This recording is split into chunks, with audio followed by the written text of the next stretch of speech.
இந்த பக்கம்.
போய் திரும்பிட்டுமா இப்படி வந்துடுவா.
தெரியுதா?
அனைவருக்கும் வணக்கம்.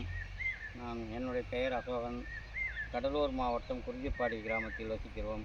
நாங்கள் இப்பொழுது வள்ளுவன் விதை விதைப்பு வள்ளுவன் அக்ரோ விதை விதைப்பு கருவி மூலமாக புழுதியில் நெல் பயிர் செய்து உள்ளோம். புழுதி விதைத்துள்ளோம். விதைத்து இன்றைக்கு 48 நாட்கள் ஆகிறது. ஒரு சதுர மீட்டருக்கு 32 பயிர்கள் இருக்க வேண்டும். ஆனால் இதில் அதை விட அதிகமாக 2 பயிர்கள் 34 பயிர்கள் ஒரு சதுர மீட்டருக்கு இருக்கிறது. இப்போ ஒவ்வொரு பயிரிலும் இன்றைக்கு தூர் கிட்டத்தட்ட 50 தூர்களுக்கு மேலே இருக்கிறது. இன்னைக்கு ஒரு 48 நாள் ஆகிறது. 50 தூர்களுக்கு மேலே இருக்கிறது. இது 8.5 அங்குலம் இடைவெளியிலும் 5.5 அங்குலம் இடைவெளியிலும் நடவு செய்த விதை விதைத்த வயல். இது நல்ல முறையில் சிறந்த முறையில் இருக்கிறது. இதை அனைத்து விவசாயிகளும் செய்து பயன்பெறலாம். விதை ஆள்கூலி ஆள் பற்றாக்குறையை நிவர்த்தி செய்வதற்கு ஆள்கூலிகளை நிவர்த்தி செய்வதற்கு ஏற்ற ஒரு விதைப்பு கருவி. நல்ல முளைப்பு திறனும் நல்ல முளைப்பு திறன். ஒரு குத்துக்கு 5 நெல் முதல் 8 நெல் வரை விழுகிறது. நல்ல முளைப்பு திறன், நன்கு ஒரே சீரான முளைப்பு திறன், நல்ல புழுதி விதைப்பதற்கு ஏற்ற நல்ல ரகம் இது. ஆனால் இப்போ இது நாங்கள் பயிர் செய்திருப்பது IR50 என்ற ரகம். இது நல்ல சிறந்த முறையில் விவசாயிகளுக்கு நல்ல பயன் தரக்கூடிய முறை இது. இந்த கருவி மூலம் விதைப்பதனால், வள்ளுவன் அக்ரோ விதை விதைப்பு கருவி மூலம் விதைப்பதனால் நல்ல பலன் தரும். நல்லது. நீங்களே நேரடியாக இதை பார்க்கலாம். என்னுடைய நிலத்தில் தான் இப்போது நின்று கொண்டிருக்கின்றோம் ஃபீல்டில். நீங்களே இதை நல்ல என்னுடைய மன திருப்திக்கு நல்லா இருக்கிறது. ஏனைய நிறைய விவசாயிகள் இதை பார்வையிடுகிறார்கள். நல்லா சிறப்பாக இருக்கிறது என்று கூறுகிறார்கள். நாங்களும் அடுத்து வரும் மகசூலில் அடுத்த வரும் பட்டங்களுக்கு இவ்வாறு தான் செய்யலாம் என்று எதிர்பார்க்கிறோம். இது ஒரு மாதிரி வயல் தான் இப்பொழுது. ஆனால் இது நல்ல திட்டம். அனைத்து விவசாயிகளும் பயன்பெறுமாறு கேட்டுக்கொள்கிறேன். நன்றி, வணக்கம்.